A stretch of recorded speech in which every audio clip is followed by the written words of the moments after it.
products. Our experience in developing lyophilized injections makes reconstitution quick and easy for doctors. Finosol Prima Pharma International (FIMA) is our dedicated facility for large volume parenterals and complies to EU GMP standards. This site is equipped with automatic form fill seal technology to reduce contamination with minimal human intervention in a closed and sterile environment. Robotic technology has developed dramatically over the last decade.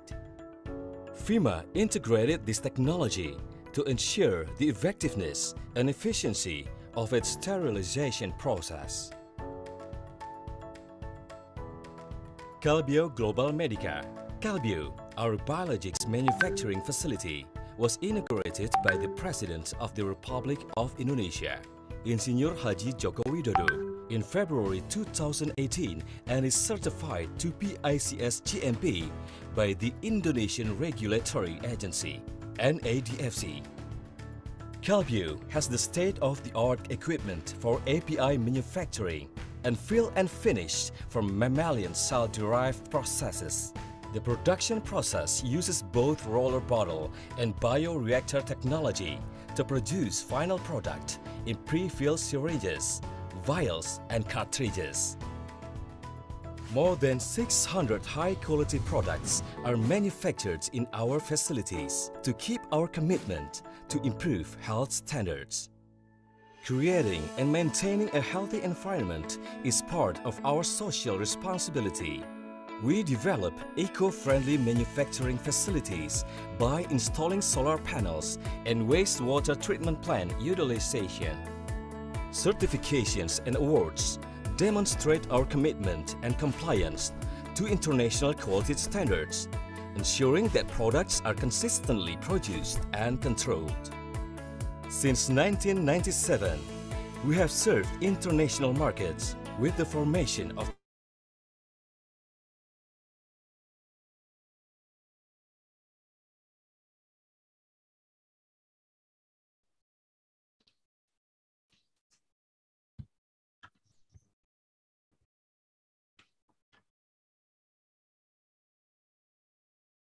Mindo Mega Trading, GCM, was formed to ensure the supply of high-quality raw materials for your products. It has an extensive network and collaborates with over 50 foreign companies around the world. Our precious 50-year journey is a collage made by long-term collaborations with global and multinational partners. We will continue to innovate and strive as a way of living our values. We believe together we can create a better life.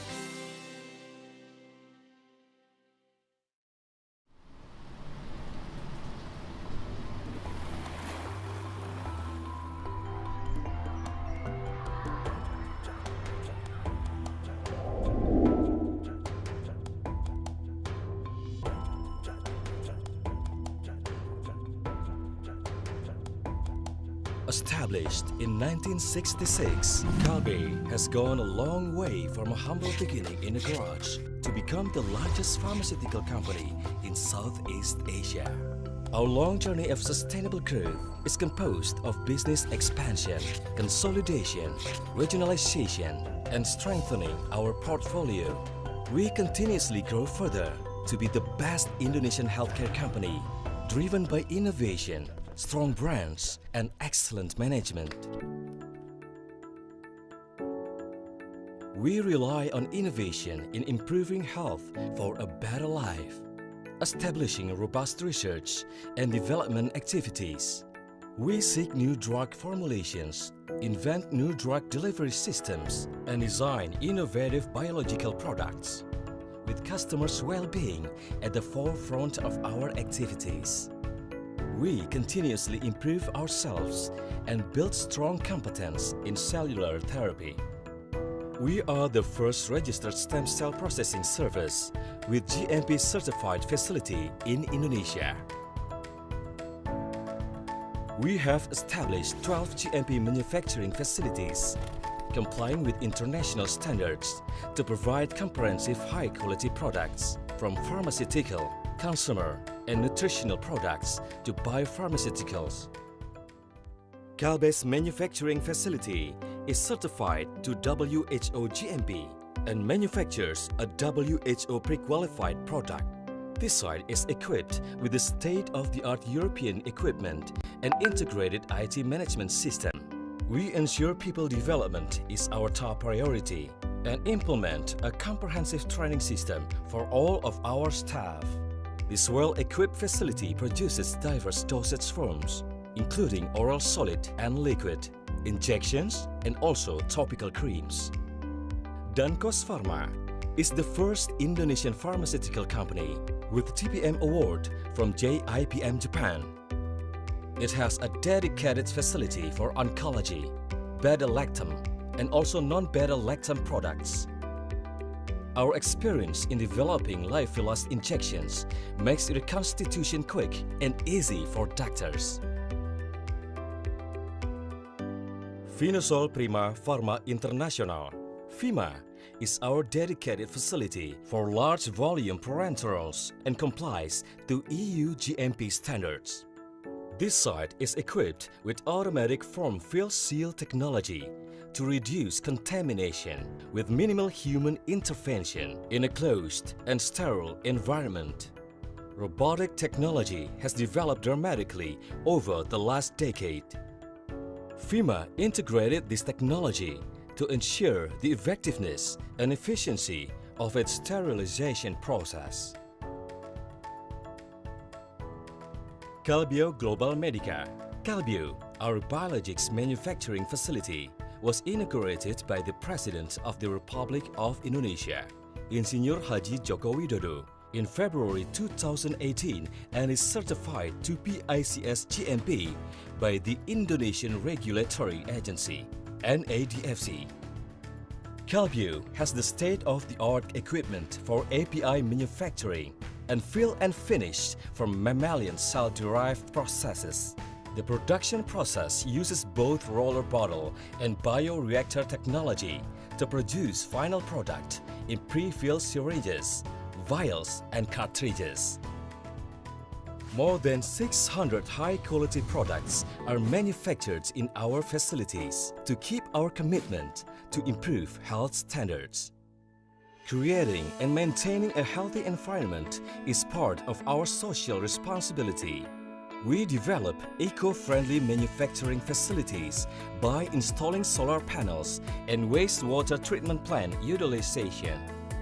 Certifications and awards demonstrate our commitment and compliance to international quality standards, ensuring that products are consistently produced and controlled.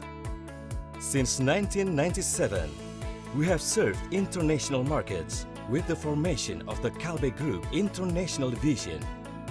In 2007, we established Calbe International Private Limited and developed a wide presence across Southeast Asia and other regions to carry out our mission overseas. Our raw material trading company, Global Chemindo Mega Trading, GCM, was formed to ensure the supply of high-quality raw materials for your products. It has an extensive network and collaborates with over 50 foreign companies around the world. Our precious 50-year journey is a collage made by long-term collaborations with global and multinational partners. We will continue to innovate and strive as a way of living our values. We believe together we can create a better life.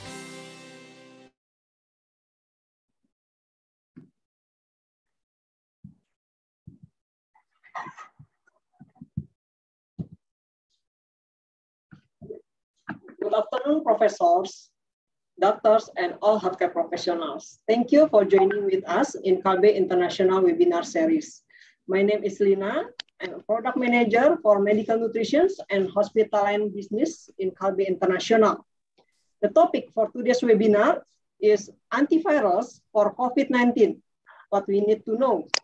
This topic was chosen carefully because we know that COVID-19 is still become a major global health problem, and it has been reported that SARS-CoV-2 RNA has been redetected in some recovered COVID patients. So that's why the effective antiviral treatment is very important for tackling these patients. And Favre is one of the COVID-19 antiviral that is potentially effective for patients with SARS-CoV-2 RNA positive after discharge. Before we start the webinar, I would like to share the rundown for today's webinar. Already joined with us, 3 experts from Myanmar and Indonesia.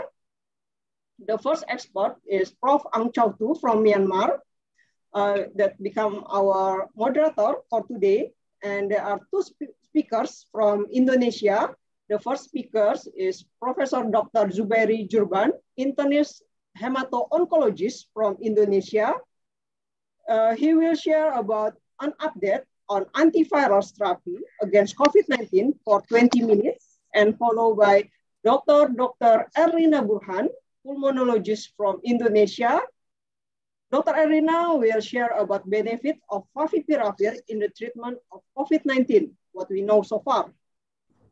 After all speakers share the presentations, moderator will open the Q&A sessions for 25 minutes. And after Q&A sessions, Prof. Ang Chow Tu will close the scientific sessions by giving closing remarks.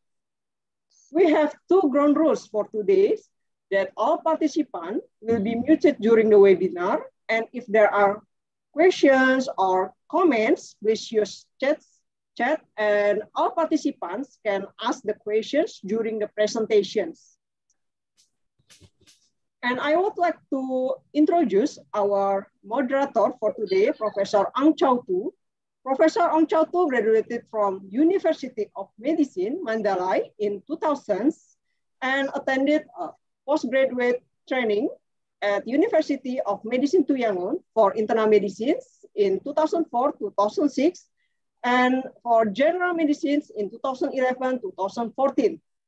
Professor Ang Chow Tu is a member of Royal College of Physicians UK in 2014 and completed diploma in communication skill and medical ethics, or DCME, in 2017, and become fellow of Royal College of Physicians Edinburgh in 2018, and conferred diploma in medical education in 2020.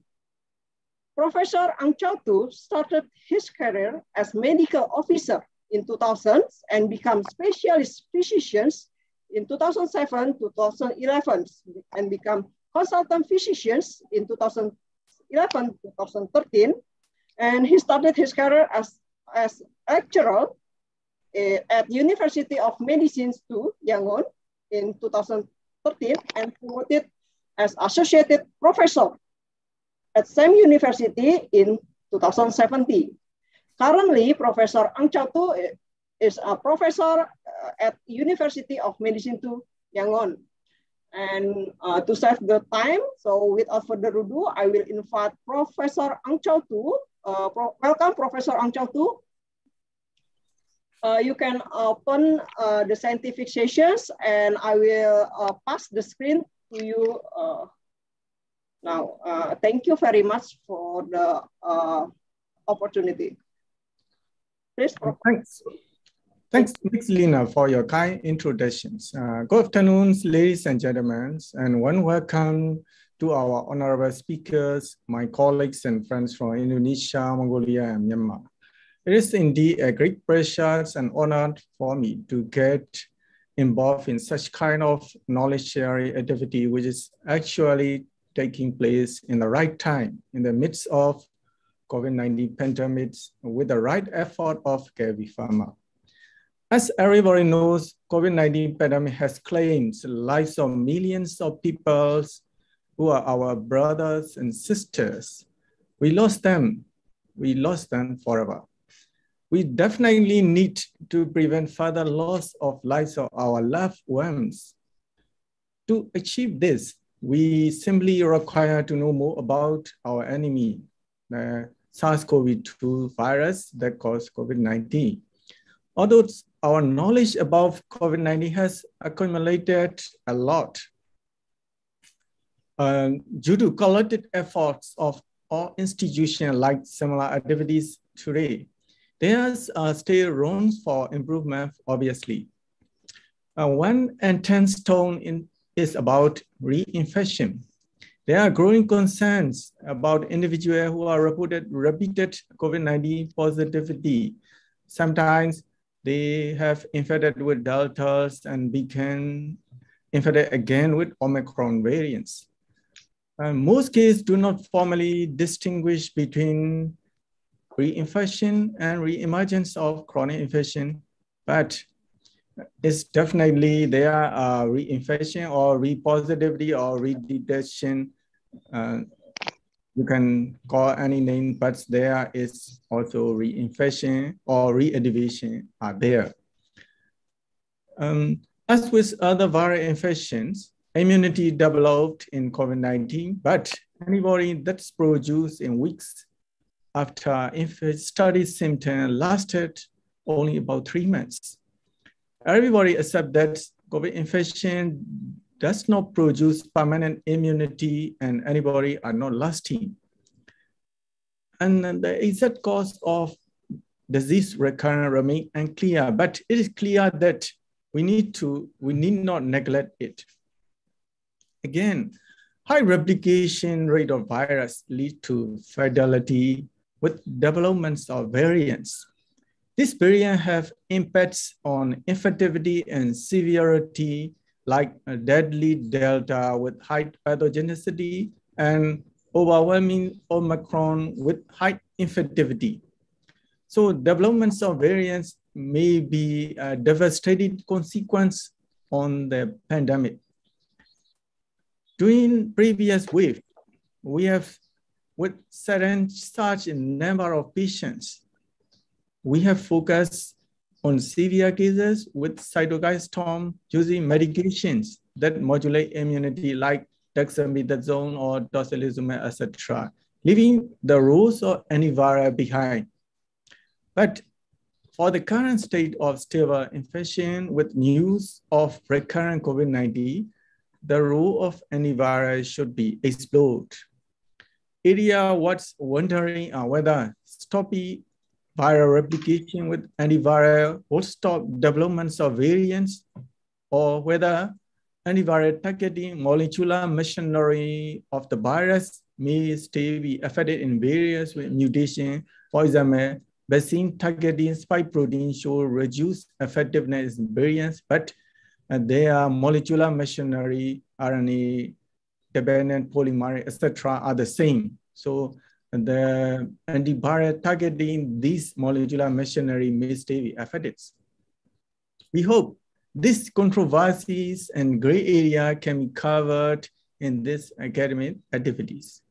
Today, I am honored to be joined by two distinguished speakers who are going to enlighten and give insight about this field. First, let me introduce eminent speakers with no other than Professor Juvari Jubent. He is a dedicated professional and had been acting as chairman and head of a lot of professional bodies, not only in the field of communicable disease, but also in non-communicable disease. And especially, he is the head of Indonesia COVID-19 task force that I hope he will share his immense experience in the management of COVID-19. He's going to deliver a plenary lecture on update on antiviral therapy in COVID-19. And Professor, the floor is yours. Please. Okay. Thank you very much, Mr. Chairman, Professor Keltu, for the introduction. First slide, please. Next. I will introduce to the little bit on update on Indonesia. The government relaxes just now pandemic curbs, promises that to boost vaccination rollout. the country, Indonesia, reported 9,600, so less than 10,000. The first time in weeks, the daily caseload was below 10,000. But so little bit increase again yesterday, 14,408. And the 7-day average for daily cases also dropped to around 20,000 cases from just under 30,000 the week prior. And for your information, on 25 February, around about 3 weeks from now, the peak of the third wave was more than 61,000 new cases. So it's now quite decreasing. Next slide, please. This is the data. So yesterday only 14,000. Okay. And next, please. So we are now talking about the antiviral therapy against COVID-19, especially in non-requiring hospitalized patients. Firstly, I want to talk on Favipiravir. Next slide, please.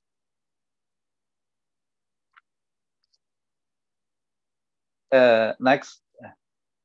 Usual and co-workers make some review just early this year. And they highlight that Favipiravir is approved by some countries for COVID-19 treatment, firstly. And secondly, Favipiravir has shown rapid viral decrease, rapid viral clearance, and faster clinical improvement. And various treatment recommendations include Favipiravir for COVID-19 treatment. And several ongoing trials will further substantiate the Favipiravir role. Next, please. Also from Asia. And from the clinical studies in COVID-19, it was shown that rapid viral clearance as compared to Lopiridol. So more rapid than clearance from Lopiritonavir or Calitra, the medicine for HIV/AIDS, and superior recovery rate than the Umifenavir. So overall, Favipiravir has shown promising results in clinical studies in China and Russia and Japan as well. And more trials are underway in multiple countries. So recently, treatment guidelines from many countries and some states, also from India, have included Favipiravir in the treatment protocol. Next, please. Oktarini and his co-workers from Indonesia make some systemic review also early this year, and that the use of Favipiravir to treat COVID-19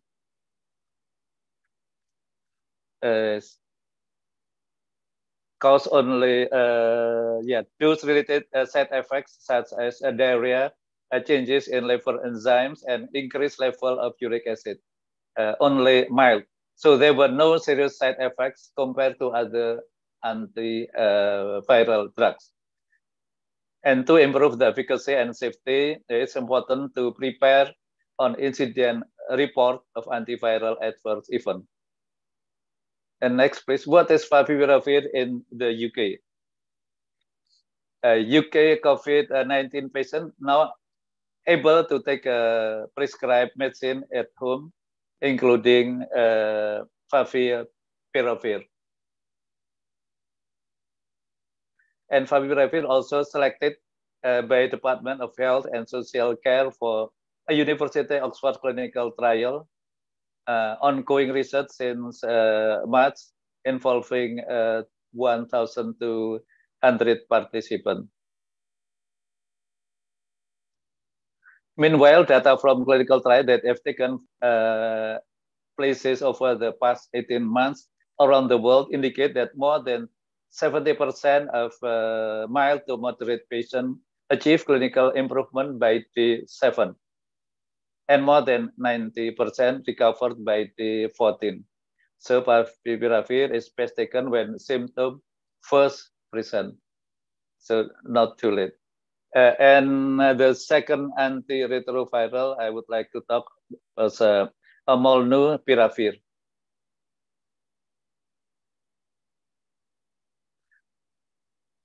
Molnupiravir early trial from Merck reported that the treatment with its novel antiviral molnupiravir was associated with 50% reduction in hospitalization and death.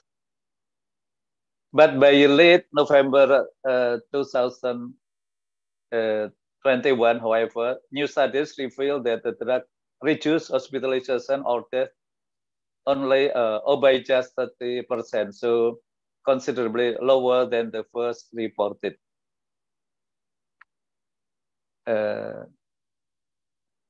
Next, please. So lower comparative efficacy.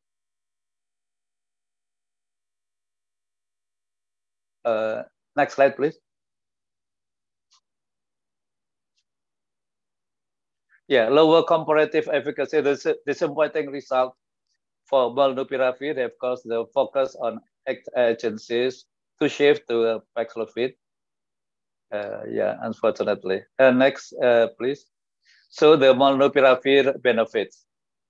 The related mortality of COVID-19 may be lower in patients receiving molnupiravir rather than placebo.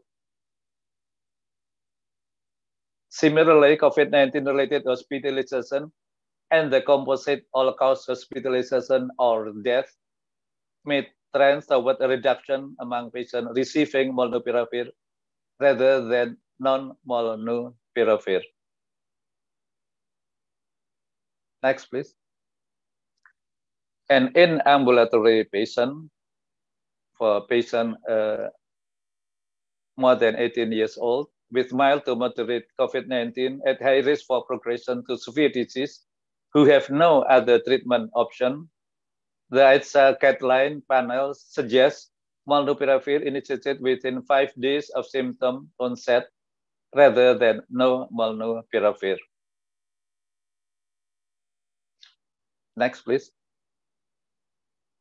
Patients who put a higher value on the putative mutagenesis, adverse event of reproductive concern, and lower value on the uncertain benefit would reasonably decline molnupiravir. So do not use in pregnancy or waiting for pregnancy. And also, molnupiravir is not authorized under the FDA for use in patients for younger patients less than 18 years, because it may affect bone and cartilage growth. Next, please. So molnupiravir not recommended under the FDA for use during pregnancy. And molnupiravir is not authorized also for pre-exposure or post-exposure prevention.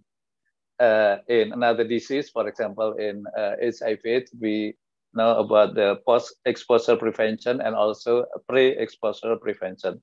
But this molnupiravir not authorized for this kind of prevention. Next slide, please.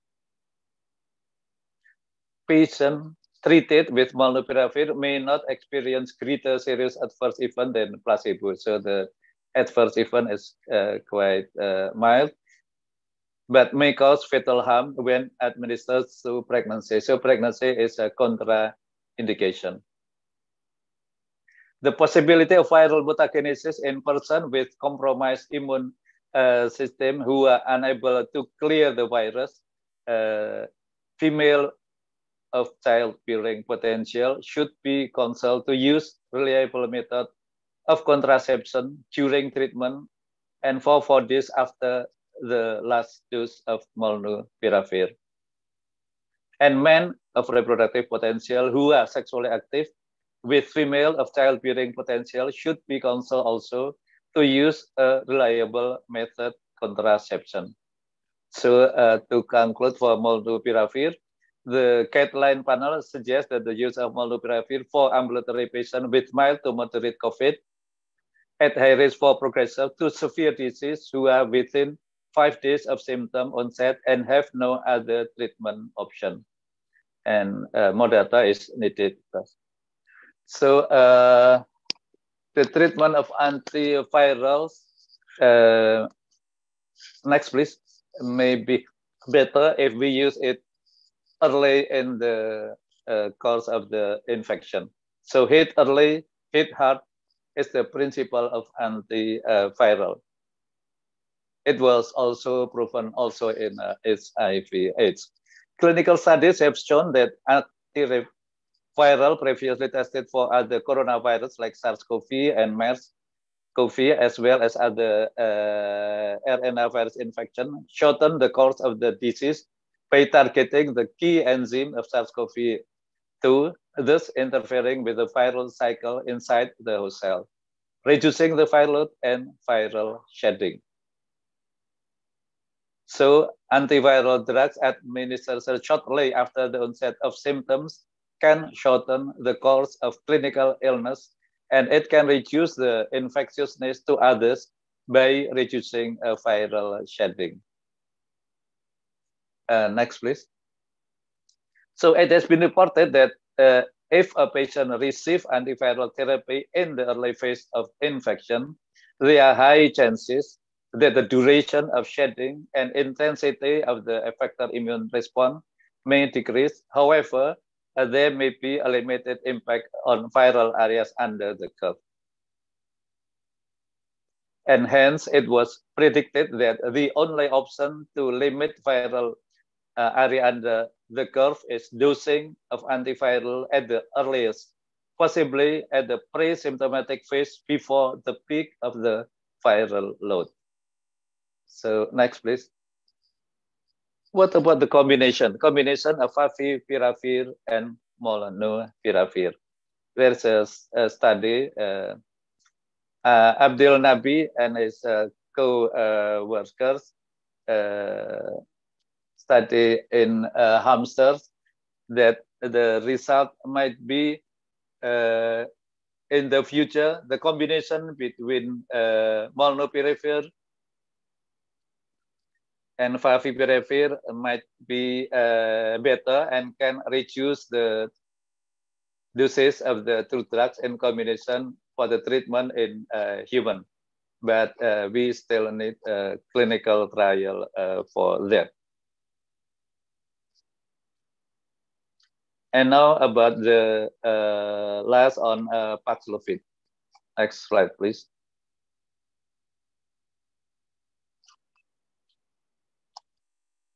EMA, European Medicine Agency, said that Paxlovid is the first antiviral medicine to be given by Merck, and the result is quite good. Also, from the next slide, please. From the FDA, also authorized first oral antiviral treatment COVID-19, the Paxlovid.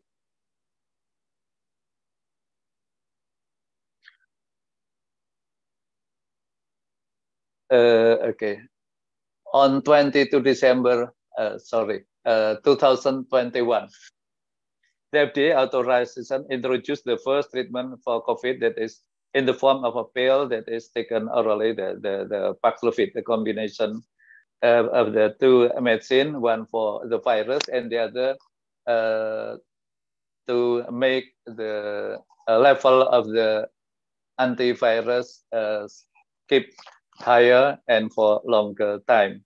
And the result is quite promising. So to conclude, there are 3 antiretroviral that now available. The favipiravir. We use a lot of favipiravir in Indonesia with good result. Yeah. Just for your information, the case fatality rate is only 1.2% in Jakarta, the capital of Indonesia, and the cure rate, the number of cured patients with COVID-19 is 97.3%. So that's for favipiravir. And molnupiravir is there is about molnupiravir in Indonesia, but not yet in the market. And also Paxlovid is not available. So we now have some armamentarium to treat COVID-19. The majority of the patient, meaning the asymptomatic and the mild symptoms of the COVID-19 with very good results. So thank you for your attention.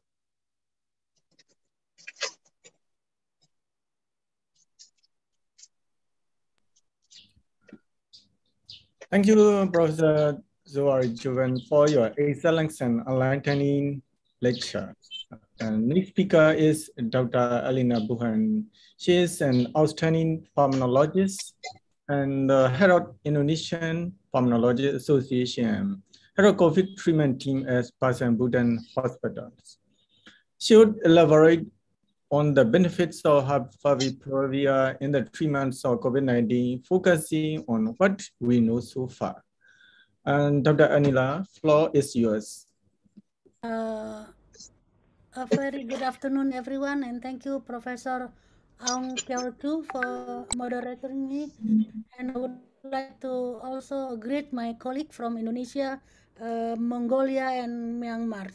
It is a great honor that I'm here with you to share some of the data regarding the benefit of favipiravir in the treatment of COVID-19.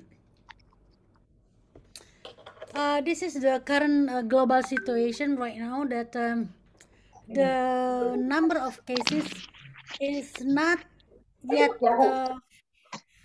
flattening in terms of the curve, but it's declining. But even though it's declining, it's not yet really under control. And as you can see here, that the number of cases globally is still over 250,000, and then also the number of deaths is still over 5,000 people every day. This is not a good condition, of course. And the same thing with the situation in Indonesia. Even though the cases, the daily cases are tend to decline, but not yet flattening. So we still need to struggle to do prevention, and cure the patient is one of the prevention. Since if we cure the patient, so we can stop the transmission by curing, but prevention by vaccine and health protocol is still needed. Okay, learning from the past, data showed that the RNA-dependent polymerase genetic sequence from both COVID-19 and SARS variant are 96% similar, especially at the active site. So this is why right now there are many clinical trial doing the repurposing drug that used to be for antiviral for other disease. Let's say antiviral for SARS, MERS, and influenza now being used as a repurposing drug for COVID-19. One of the drugs that being repurposed is favipiravir. So in 2014, Fujifilm announced a new drug that has been approved by Japanese government, namely Avigan, but actually there is a brand name for favipiravir. That is a drug of choice for influenza condition.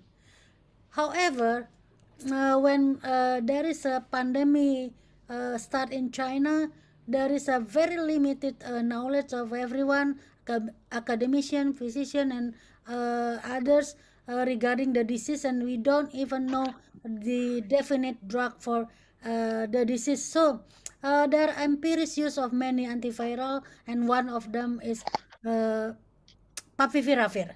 And in March 17, 2020, the Chinese National Biotechnology Development in China, the director of that institution, said that Avigan was found to be an effective in clinical study during 2020. It's effective in treating corona-related symptoms, and there is no obvious side effects, so very mild. And back then, that was a drug of choice to treat cases of COVID-19 caused by SARS-CoV-2. What is the mechanism of action? So Favipiravir is a substrate for the RNA-dependent RNA polymerase enzyme to inhibit its activity. That this activity can lead to termination of viral protein synthesis. So to stop the synthesis of viral protein. And also it's get incorporated in the viral RNA strand, that preventing the virus for further replication. So the virus stop the replication, then the infect or the infection or inflammation is also stopped. And it's also induced lethal mutagenesis in vitro. It's in vitro during influenza virus infection. With this slide, I would like to show you the a report from Deng et al. This is a meta-analysis review. The result of this 4 to 5 study that cover more than 1,300 patients, comparing Favipiravir group versus control group. The result of this systematic review meta-analysis revealed that in patients with mild to moderate COVID-19 symptom, Favipiravir treatment was associated with higher viral clearance. So this can be found especially at day 10 after treatment initiation. The other data shown by Hongzhou et al. This is also the big study to see the recurrent positive after discharge. And this data show that in re-positive patients, so the patient that reinfection, Favipiravir was superior to control in shortening the duration of viral shedding. It is 17 days versus 26 days compared with the control who has not get the Favipiravir. And yet, Favipiravir group had a higher viral clearance at 30 days than control group. Hongzhou and et al. Also found in this multi-center open-label randomized trial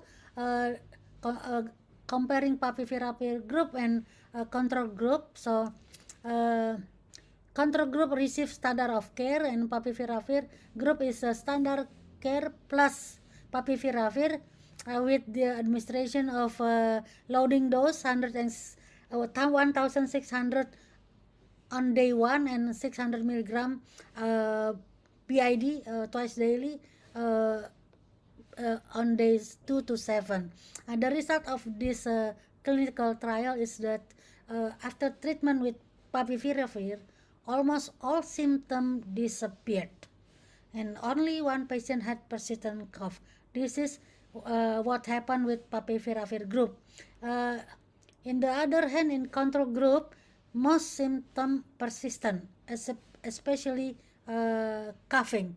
Coughing stay for quite some time.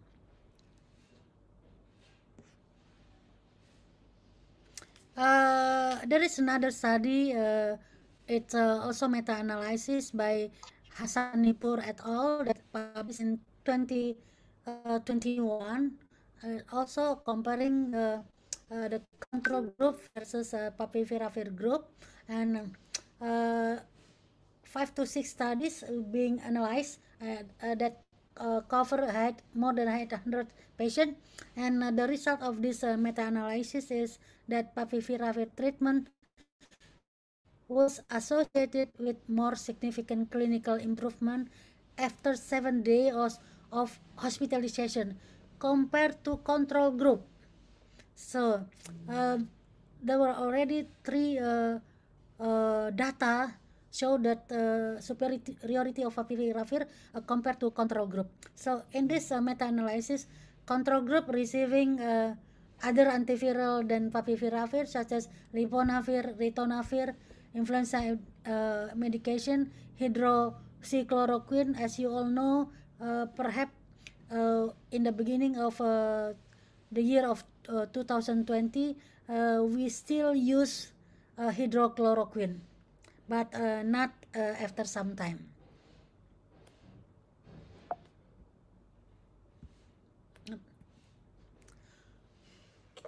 The data published by Hasanipur also looking at the viral clearance, and this meta-analysis of 9 clinical trials shows the result that viral clearance was higher in the favipiravir group compared to the control group after 14 days of hospitalization.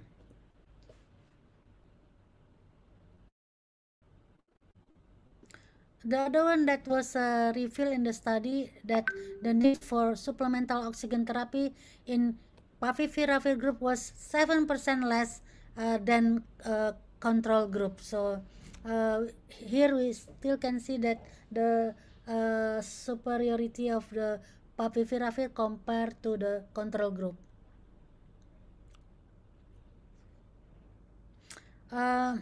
What about the adverse event reaction? In the favipiravir group, there is, of course, the adverse event reaction found, but it is very mild, and most are nausea, vomiting, diarrhea, chest pain, as well as the increasing of serum liver transaminase and uric acid level. But these adverse events eventually diminish and also recover after some days. This is another meta-analysis also by Deng et al. Showing that the favipiravir treatment was associated with reduced length of hospital stay in studies with mild, moderate, but not in studies with severe patients. So it's look like that favipiravir has no different benefit compared to other antiviral when the patient is fall into the severe condition. The other result of this meta-analysis say that favipiravir treatment in patients with moderate to severe COVID-19 symptom was not associated with decreased need for oxygen or also decreased rate of ICU transfer. I think this is in line with the severity condition of the patient.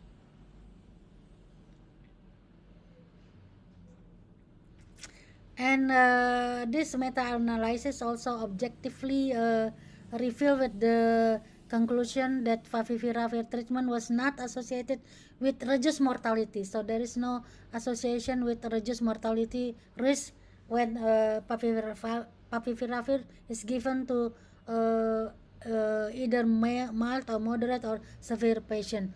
I think this is related with the complication or comorbidity. So what's the guidelines say? Indonesia has its new guideline, management guideline that just released in January 2020. This is the 4th edition, and let's take a look, because this guideline that released by professional organization is also then being adopted by our government to be used as the routine services. We can see here that antiviral in Indonesia are four that being used. First, favipiravir. Second, molnupiravir. Third is nirmatrelvir plus ritonavir, or what so-called Paxlovid, and remdesivir. Unfortunately, that Paxlovid is not available in the country yet. In Indonesia, I don't know about Mongolia or Myanmar whether it's already available, but in Indonesia, Paxlovid is not available. So here there is an option with a patient with a symptom. We can use favipiravir, molnupiravir, or Paxlovid, but of course, in Paxlovid is not in the market, so we still depend on favipiravir or molnupiravir. Unfortunately, also molnupiravir availability is very limited. The drug is not accessible in a countrywide, so it's only in the big cities and also in very limited volume. While favipiravir is available almost in every cities and province, and even the government supply this drug to the health facility under government. For the moderate and severe, we have additional option, which is remdesivir. Yeah, so for the moderate and severe, remdesivir is mostly used because it's an IV administration, and we believe that when the patient got really severe, then IV drug work more rapid than oral drug. So favipiravir or molnupiravir is widely used in the outpatient, but in inpatient we actually prefer using remdesivir.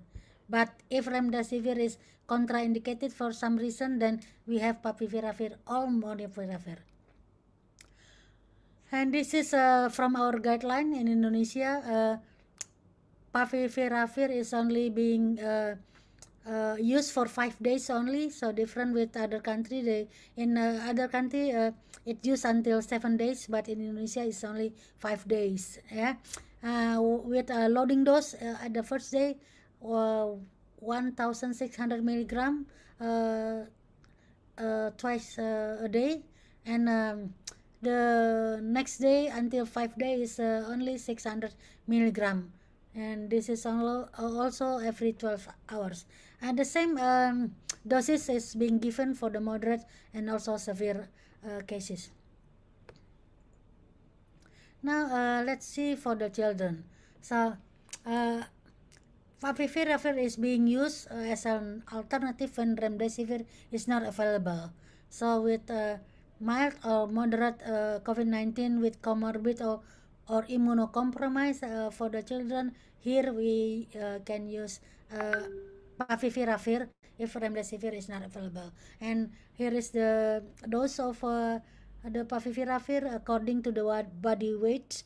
As you can see here, for the 10 to 15 kgs, it is given 500 milligram once a day, followed by 200 milligram 3 times a day. And for the body weight 16 to 21 kgs, the dose is 800 in the first day, and followed by 400 twice a day at the following day.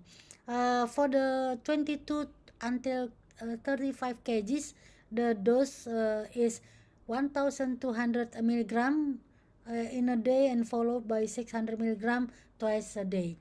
And for the body weight more than 35 kgs, the dose is similar to the adult dose. There is no randomized clinical trial has been done for favipiravir in Indonesia, but however, the Indonesian National Food and Drug Agency, or BPOM in Indonesia, released that favipiravir is getting the emergency use authorization since October 2020. But there is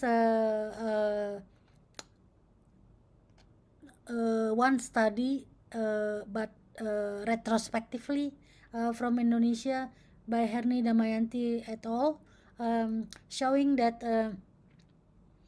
the favipiravir group shows significant better clinical condition than the non-favipiravir group. The efficacy is 79% versus 56%. This is a retrospective study, and the same study also shows that there is a adverse event found during the administration of favipiravir, mostly are gastrointestinal disturbance.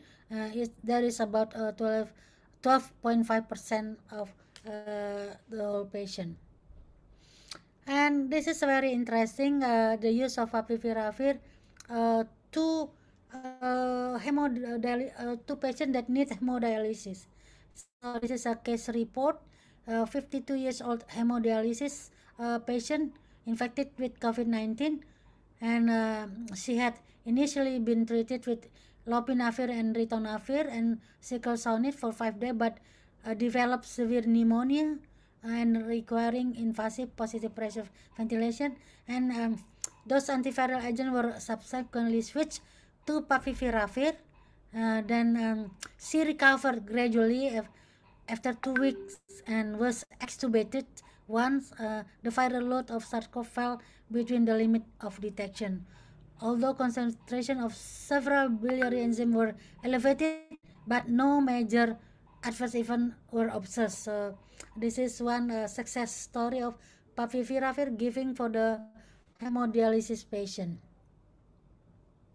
And the other report from Russia-based CHEMRAR group has reported that its drug avifavir that consists of favipiravir demonstrated effectiveness against several SARS-CoV variants, including Delta and Omicron. This is just released in January 2022. The other report here also give a good report from Joshi et al. And also Hassanipur. The report revealed that most adverse event reaction from favipiravir treatment were mild to moderate and self-limited, and the number were also similar with the control group. And the most frequent adverse events are gastrointestinal symptom, hyperuricemia, elevated liver enzyme as expected, and decreased neutrophil count, increased blood triglyceride, elevated creatinine level also as expected, and psychiatric symptom and chest pain. But this self-limited, and I think since we give only for 5 days and maybe 7 days in other country, this adverse event will not stay for longer time. And what is the contraindication of favipiravir? First, it says that indication is for the new or recurrent pandemic influenza virus infection, limited use for treatment in case where other antiviral drugs are not or less effective. And preliminary results in Japan and China have shown good effectiveness. What are the contraindications? It should not be used in the first trimester of pregnant women or who are planning to be pregnant. And hypersensitivity to all components in favipiravir tablet when it's found, so it will then categorized as a contraindication. And also, it's a contraindication is to those patients with severe hepatic and kidney impairment, since the numbers of hepatic toxicity and also kidney liver function impairment was found from this favipiravir studies. And there is also warning for in using this favipiravir. Do pregnancy test before you give this drug to the patient, and if pregnancy occurs during treatment, stop the drug immediately. And also be careful with breastfeeding women. stop breastfeeding because the active metabolite of favipiravir is found in breast milk. So you have to choose either stop the breastfeeding or change the antiviral. And also there is also a warning that distributed also in sperm. So using it is recommended to use effective contraceptive method until 7 days after treatment end, and not having sexual relation with a pregnant woman.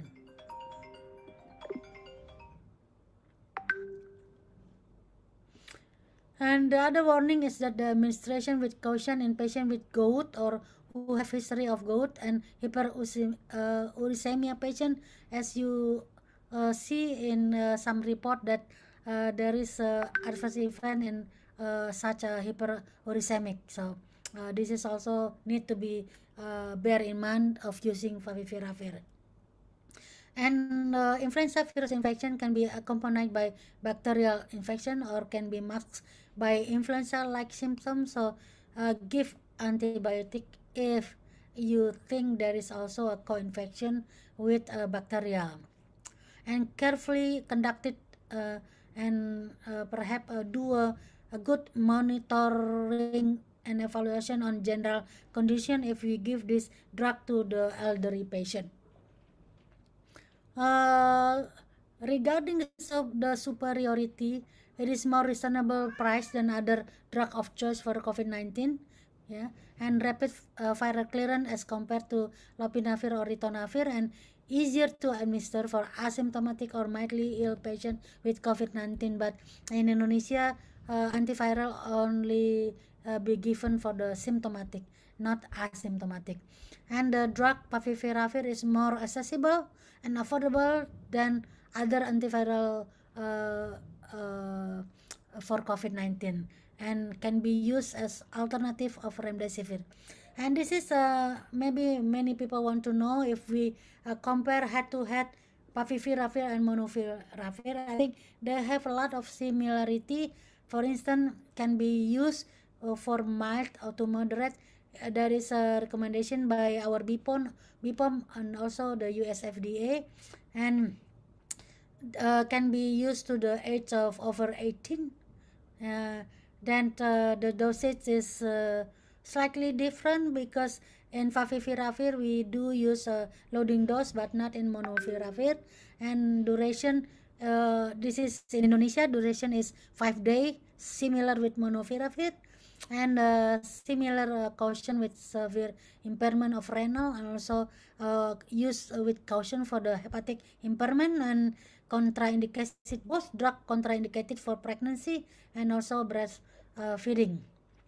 And especially for the pediatric in Indonesia, this can be given for patient with body weight more than 10 kg, while for molnupiravir is not permitted for years under 18, and also can affect bone growth. And efficacy, it is a clinical improvement after 7 days of hospitalization for favipiravir, and early therapy was effective to reduce risk of hospitalization or death by 31% compared to the placebo with molnupiravir. And efficacy against variant, these two drugs are similar, consistent, effective with both Delta or Omicron. For summary, favipiravir was originally used to treat influenza, but currently effective in treating COVID-19, and somehow in Indonesia, favipiravir is in our guideline for mild, severe, and mild, moderate, and severe cases. Favipiravir has a strong efficacy for treating COVID-19 patients with mild and moderate illness, and recent evidence support the safety and tolerability of short-term favipiravir administration. And favipiravir is more accessible than other antiviral, and despite the evidence of its safety, favipiravir is not recommended for pregnant breastfeeding women, and careful of administrating favipiravir for people with hyperuricemic or gout. Thank you very much. I over this to Professor Aung Kyaw Tu. So over to you, Professor. Thanks, thanks, Dr. Elena, for your comprehensive presentation with a lot of scientific evidence. Now, the floor is open for discussion, and questions and queries are welcomed. You can ask through the Q&A box. And the two speakers will be very obliged to respond to the questions. Yeah, I have one question from the chat room. The question is from my colleague from Hospital Women and Child, Dr. Tan So. Dr. Tan So asks, is there possibility for combining COVID-19 antiviral such as favipiravir combined with molnupiravir? If so, what is the recommend for the combination? So I think it is also mentioned by Prof. Zubairi earlier at the first presentation that there is possibility to combine the two drugs, and in vitro data show there is effective, but we do not have until currently the clinical trial of this combining drug.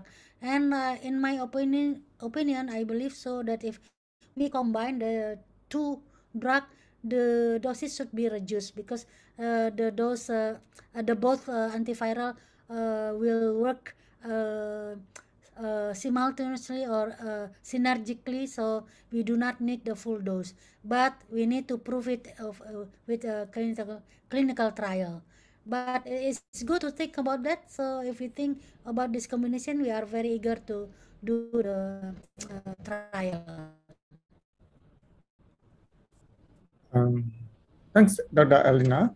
And actually, current era is the era of combination therapy, because in hypertension and diabetes, a lot of combinations and medications are used. Paxlovid is also a combination medications.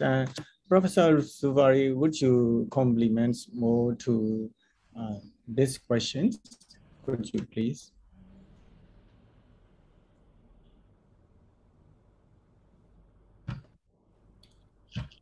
How to treat in diabetic patients? Okay, yeah. If the diabetic is well controlled, meaning the HbA1c is less than 8, the UK guideline said that less than 8 is good enough, so the treatment will be the same. But if the diabetes is not well controlled, so the result of all of the treatment might not be as good. Thank you. And another question is, how safe is the use of Bravia in children, women of childbearing age, and the sexually active men? Yeah, let me try to answer this question, Professor Aung. So as mentioned in my presentation, we should not give favipiravir for those pregnant women also breastfeeding, since the danger side effect for the pregnant woman is the teratogenic to the fetal. So I think it's better not to give to the pregnant woman. But if you already give the treatment and you found later on that the woman is pregnant, so stop the drug immediately. And also do not give favipiravir for those breastfeeding mother, because the substance is still found in um, uh, the milk. So I think you have to choose. You have two options, whether to stop the drug and trying to change with other antiviral drug, or stop the breastfeeding. So it's actually the call is yours. You see the patient, you know what better for the patient, but do no harm. Thanks, Dr. Elinas. I think Molnupiravir is more mutagenic than Favipiravir because Favi has been known for a long time. It is used in influenza in Japan in a large number of population. So, and compared to Molnupiravir, Favipiravir is less toxic to genes. And I have found some papers that if after 12 weeks in women, it can be given after 12 weeks of gestation. But and these are some paper, but I should advise to avoid in pregnancy. My opinion is that in compared to the Molnupiravir, Favipiravir may be safer in case of genetic toxicity. Professor there is the data also show that if the pregnancy is over first trimester, so it is more safer to give Favipiravir, but not in the first trimester. Okay, thanks. Another question is the question to both Professor Zuari and Dr. Elvina. What about the 2D prolongation risks with Favipiravir? Is it as high as lopinavir or ritonavir?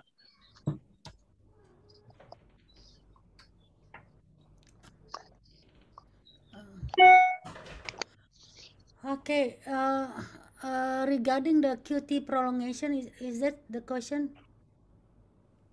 Yes. Yeah. The question. Yeah. Yeah, I think there is data show that we need to be careful with the adverse event reaction such as QT prolongation with the Favipiravir, and maybe it is good to ask the history of a cardiac problem beforehand, and also perform ECG if it's possible. So if you have the patient inpatient, it is very easy to do so. But I think uh, you also can ask question. I mentioned earlier that there is data show that the one of the side effect is chest pain. So when the chest pain occurred and you found QT prolongation, so be careful because that can lead to arrhythmia, and that is very dangerous. Okay, I will add something on Q2C prolongation. It's more frequent due to hydrochloroquine, but it's very rare with Favipiravir. So because in the old days we used also chloroquine, and some patients with chloroquine can get a QTC interval, but not the Favipiravir. But that's maybe the current lives another experience. Yes. I also like Professor Zuari. I also recommend that chloroquine is more common to cause QT prolongation in these COVID patients. So we are happy that it was no longer used in COVID patients. Yeah, exactly. So hydrochloroquine was stopped being used since last year in Indonesia. Yeah. And Dr. Elina, you have another question. How administration to use Favipiravir for child? I think she wants they want to ask about the child with comorbid or without comorbid. Yeah, so actually the first option with the children that we use remdesivir in Indonesia, but in the condition that remdesivir is not available or due to other problem, so Favipiravir can be an alternative option for remdesivir. And dose is given is according to the body weight, and there is also the loading dose is being applied also for the children, and those children who have body weight more than 35 kgs, the administration also the dose is similar to adult. I can share my presentation to the participants, so you can read the dose according to the body weight. So I would like to ask Kalbe or the committee to share my presentation. I'll send my final one to the uh, to Kabel Pharma later after this discussion. Then please share that to the all the participants. Thanks, Dr. Elena, for your kind help.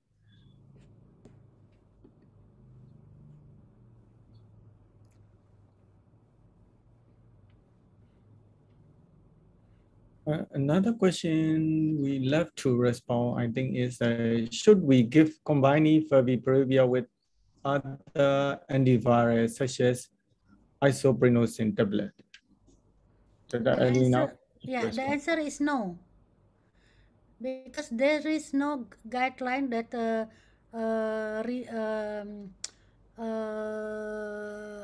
recommend the use of combination of favipiravir and isopreneus. So I think it is better to treat patient according to guideline, because guideline were developed by gathering all data all over the world. So please follow your national guideline. If you do not have a guideline, then try to adopt the other country guideline that's similar to your situation. Yeah, and the use of combination of favipiravir plus isopreneus is not in any guideline. Thank you. So I don't recommend the combination of those two.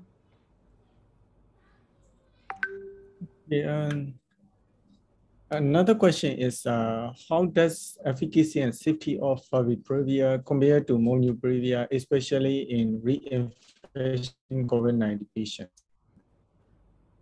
In one of my slides, I show that for the reinfection, there is the superiority of favipiravir in the viral shedding. So comparing to the control, but not head to head with molnupiravir.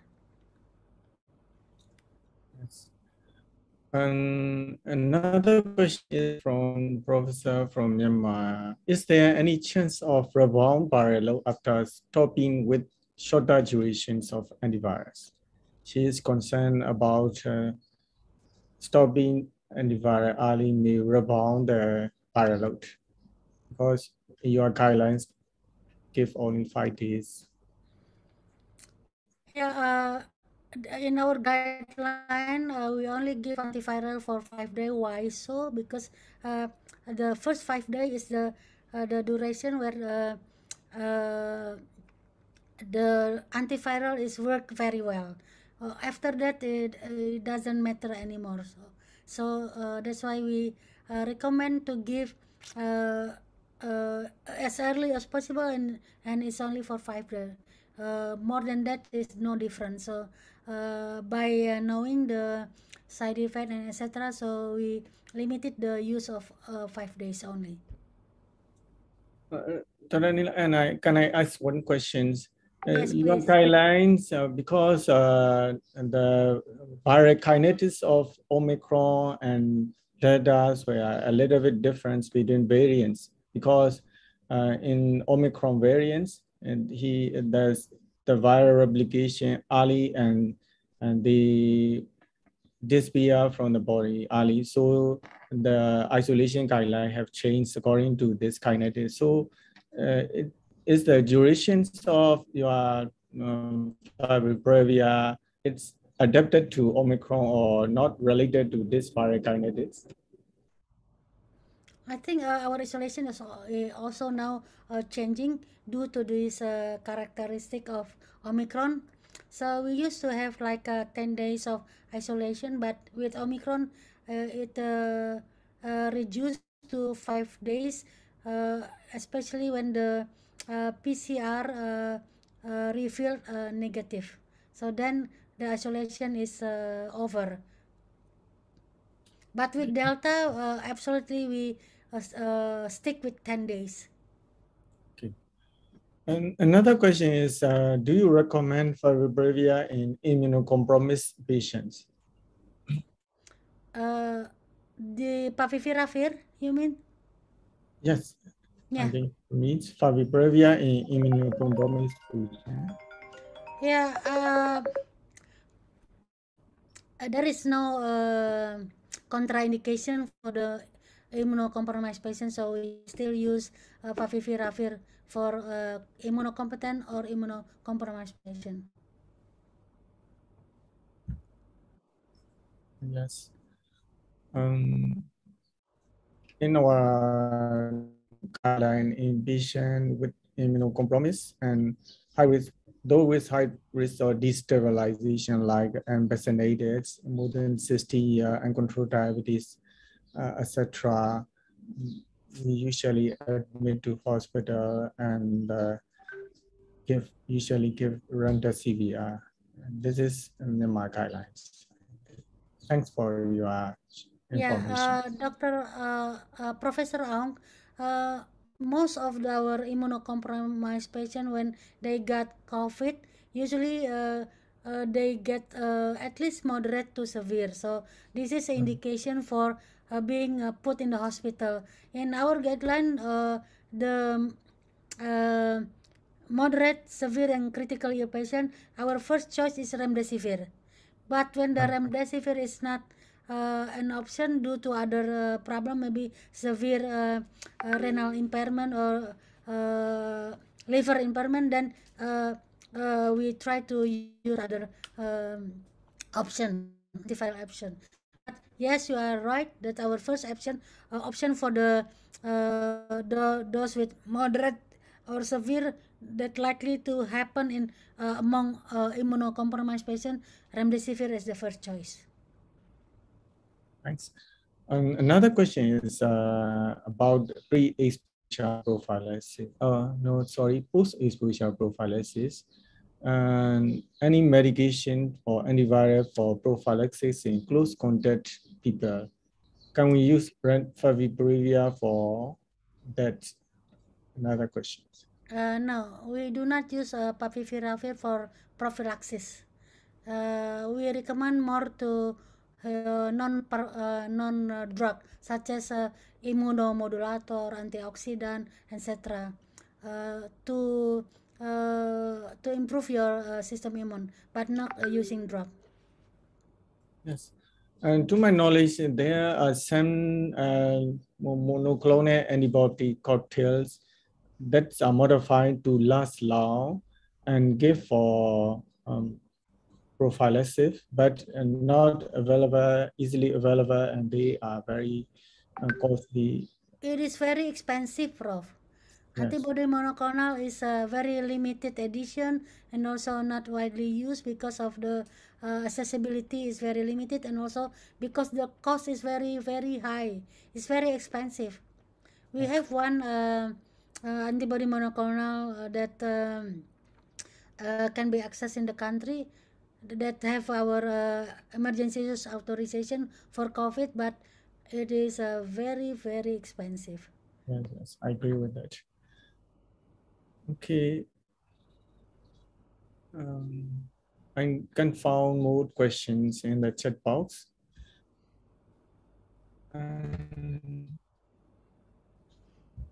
Ms. Lin, could you see any more questions? Can you see any more questions? I think our questions already be answered, you know. If so, I think it is time to recap our symposium. And thanks all the speakers and participants for your active discussions and participations.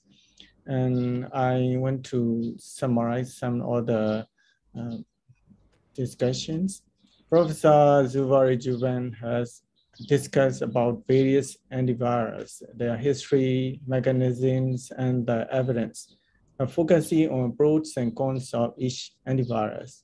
And he emphasized on idea. There is hit hard and hit early about antivirus. And he also introduced new idea. It may not be completely new. There is a combination of existing antivirus to raise effectiveness and reduce side effects. And Dr. Elena Buhan has discussed about ample of evidence behind Bravia, especially on reinfection and safety issues. And she also discussed effectiveness of Bravia on varieties of virus variants, not only in previous variants, but also for new variants, and the variety of patients, including hemodialysis patients, and variety of population, especially country with big population like China, Japan, and Russia, India, and Indonesia, where each country has emergency use authorization for Bravia. Interestingly, she compared and contrasts Bravia and molnupiravir.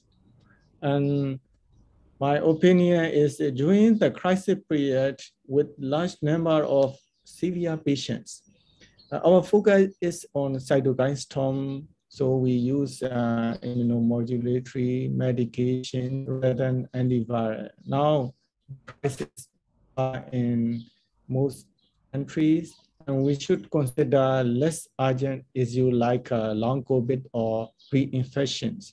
And we should consider measure like Bravia, whether it can be useful for this condition. We can weight the evidence like a principal trial, which is the blood-found randomized trial of intervention against COVID-19 in older people, which is done in UK, which is the first nation priority blood-found trials. And this is the largest currently taking place in community setting. And after the result, this trial choose Bravia to be used in their participants. So after this finding, we have more and robust evidence for using Bravia. Thank you. This is the end of my comments. Thank you, Prof. Ang Chautu, for the closing remark. And I also would like to say thank you for Professor Zubairi Jurban and Dr. Elena Burhan for the valuable and informative presentations, and for all participants for the active participations. We hope that our today's webinar can give us a lot of insight of antivirals for COVID-19. And for the last sessions, I would like to say see you in the next Favre International Webinar Series. And stay safe.